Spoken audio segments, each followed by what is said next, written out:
एक बच्चे को आम का पेड़ बहुत पसंद था। जब भी उसे फुर्सत मिलती वो उस पेड़ के पास पहुंच जाता, पेड़ के ऊपर चढ़ता, आम खाता, खेलता और थक जाने पर उसी की छाया में सो जाता। बच्चे और आम के पेड़ के बीच एक अनोखा रिश्ता बन गया। बच्चा जैसे जैसे बड़ा होता गया वैसे वैसे उसने पेड़ के पास आना कम कर दिया। कुछ समय बाद तो आना बिल्कुल ही बंद हो गया। आम का पेड़ उस बालक को याद करके अकेला रोता। एक दिन अचानक पेड़ ने उस बच्चे को अपनी तरफ आते देखा और पास आने पर कहा, तू कहाँ चला गया था? मैं रोज तुम्हें याद किया करता था। चलो आज फिर से दोनों खेलते हैं। बच्चे ने आम के पेड़ से कहा, अब मेरी खेलने की उम्र नहीं है, मुझे पढ़ना है, लेकिन मेरे पास फीस भरने के पैसे नहीं हैं। पेड़ ने कहा, तू मेरे आम लेकर बाजार में बेच दे, इससे जो पैसे मिलेंगे उससे अपनी फीस भर देना। बच्चे ने आम के पेड़ से सारे आम तोड़ लिए और उन सब आमों को लेकर वहां से चला गया। उसके बाद वो फिर कभी दिखाई नहीं दिया। आम का पेड़ हर पल उसकी राह देखता रहता। एक दिन वो फिर आया और कहने लगा, अब मुझे नौकरी मिल गई है, मेरी शादी हो चुकी है, मुझे मेरा अपना घर बनाना है, लेकिन इसके लिए मेरे पास अब पैसे नहीं हैं। आम के पेड़ ने कहा, तू मेरी सभी डालियों को काट कर ले जा, उससे अपना घर बना ले। उस जवान लड़के ने पेड़ की सभी डालियां काट ली और लेकर चला गया।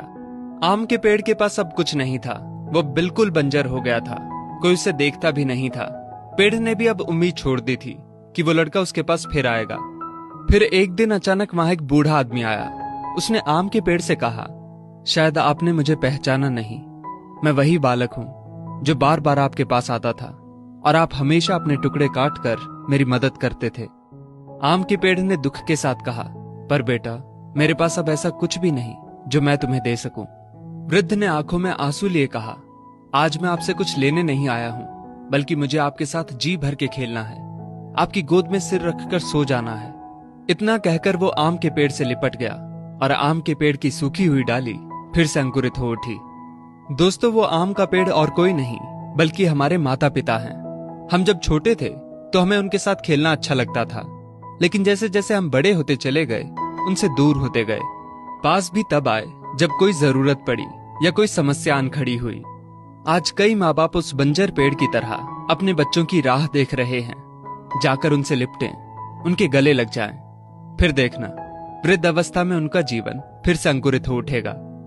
किसी कवि ने क्या खूब कहा है, बड़े बुजुर्गों की उंगलियों में कोई ताकत तो ना थी, मगर जब मेरा सिर झुका तो सिर पर रखे कांपते हाथों ने जमाने भर की दौलत दे दी।